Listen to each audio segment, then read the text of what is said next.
Hi, Rick here from the Whiskey Zone. I do like a good challenge, as much as the next person, and apparently I've gotten another one thrown my way from Let's Talk Whiskeys to Mott and Kevin. This one asks a simple question. Which whiskey best describes its region? No controversy there.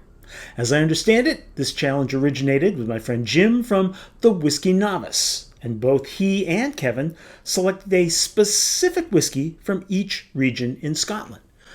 I'm going to throw my own curveball into this and say that I think that puts too fine a point on the vast variety that each area puts into the world every year. So I'm going to select a distillery to represent each region, and I'm going to do a first and second place distillery. Because I can. And because all of these choices are really tough. Let's begin with the Highlands. Big area, lots to choose from. Let me start by throwing in my one rant here. The Scotch Whisky Association needs to redo the Highland designation. Break off the islands in the west, maybe North and South Highland designations, maybe coastal and mountains, and for crying out loud, put Arran and Lag somewhere else. Okay, runner-up in the Highlands is Glendronach. It's hard to find fault with anything Dr. Rachel Barry's doing here, and I would drink that 18-year-old all day long. So, the distillery that represents the Highland region for me is Ardnamurchan. I haven't had a bad one yet. They do sherry, they do peat, and don't get me started on the value and tastiness of that Maclean's nose. Now, moving on to the Highlands' inner surrounded cousin, the Speyside region. Small area, crazy amount of amazing choices. Here's where people expect a very particular style of whiskey. Sherry, fruity, clean. My runner-up, Glenfarclas. Great lineup, always dependable. However, the top Speyside representative, in my opinion, is Glenallachie.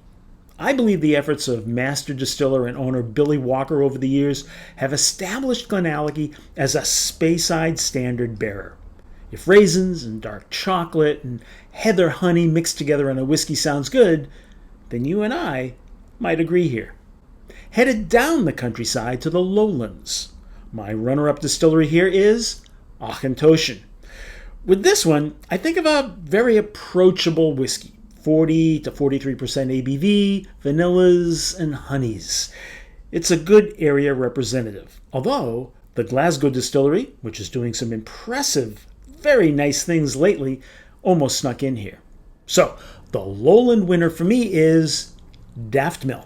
Now, I know Daftmill has a relatively small outturn each year, which makes it often very hard to find, and it's kind of on the premium end of the pricing scale for regular releases. But in this case, I'd say you get what you pay for. I haven't been disappointed yet, which means I have no problem planting the lowland flag right here. And if you haven't tried it yet, go find some. Heading west to Campbelltown, this is somewhat easier, having to choose 2 from only 3 distilleries. But that also means it's easy to identify who gets left out. And that glaring omission is sure to piss somebody off. Okay, the runner-up for the Campbelltown region is Glen Scotia. Now, I like Glen Scotia's range of whiskeys, and normally just a like wouldn't be enough to move it into the backup position, but I love the Glen Scotia Victoriana. That's one of those whiskeys I could drink every day. The power of the Victoriana alone secured it the number 2 spot. So that leaves 2 J&A Mitchell distilleries to fight for the title of Campbelltown representative. And so, the distillery winner here is Springbank. Now, lots of people are going to say, of course it was Springbank, but here's the thing. It wasn't because of the ever-popular and legendary Springbank 10-year-old. I like it, but I'm not a raging fanboy. It was actually because of the long row releases.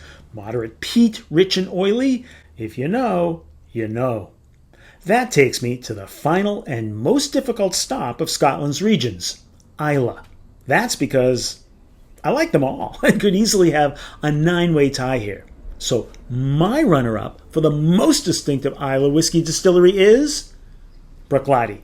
Yes, when you're a distillery providing whiskey lovers with Octomores and Port Charlottes and the classic Lotties and my favorite, the Black Art, well, it's hard not to be in the running for your region's #1 distillery.